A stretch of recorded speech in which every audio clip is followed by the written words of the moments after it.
ഒരു പൗരാണിക കഥയനുസരിച്ച് ഒരിക്കൽ നാരദമുനി ലക്ഷ്മി ദേവിയോട് ചോദിച്ചു, എന്തുകൊണ്ടാണ് താങ്കൾ ശ്രീഹരിയുടെ പാദങ്ങൾ എപ്പോഴും അമർത്തിക്കൊണ്ടിരിക്കുന്നത്? അപ്പോൾ ലക്ഷ്മി ദേവി മറുപടി നൽകി, മനുഷ്യനായാലും ദേവനായാലും ഗ്രഹങ്ങളുടെ സ്വാധീനം എല്ലാവരിലും ഒരേപോലെയാണ്. സ്ത്രീകളുടെ കൈകളിൽ ദേവഗുരു ബൃഹസ്പതി വസിക്കുന്നു. അതേസമയം പുരുഷന്മാരുടെ പാദങ്ങളിൽ വൈദ്യഗുരു ശുക്രാചാര്യന്റെ വാസമുണ്ട്. ഒരു സ്ത്രീ തന്റെ ഭർത്താവിന്റെ പാദങ്ങൾ സ്പർശിക്കുമ്പോൾ ദേവഗുരുവും വൈദ്യഗുരുവും തമ്മിൽ ഒരു സംഗമം നടക്കുന്നു. ഇത് ധനലാഭത്തിന് കാരണമാകുന്നു. അതുകൊണ്ടാണ് ഞാൻ ശ്രീഹരിയുടെ പാദങ്ങൾ അമർത്തിക്കൊണ്ടിരിക്കുന്നത്.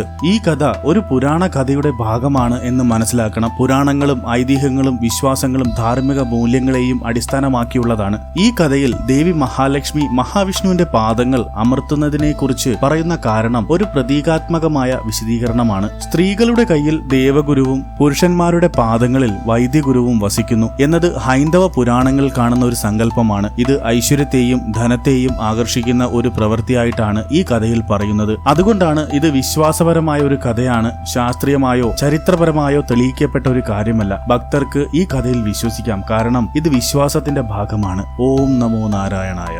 ജയ് മാതാ മഹാലക്ഷ്മി.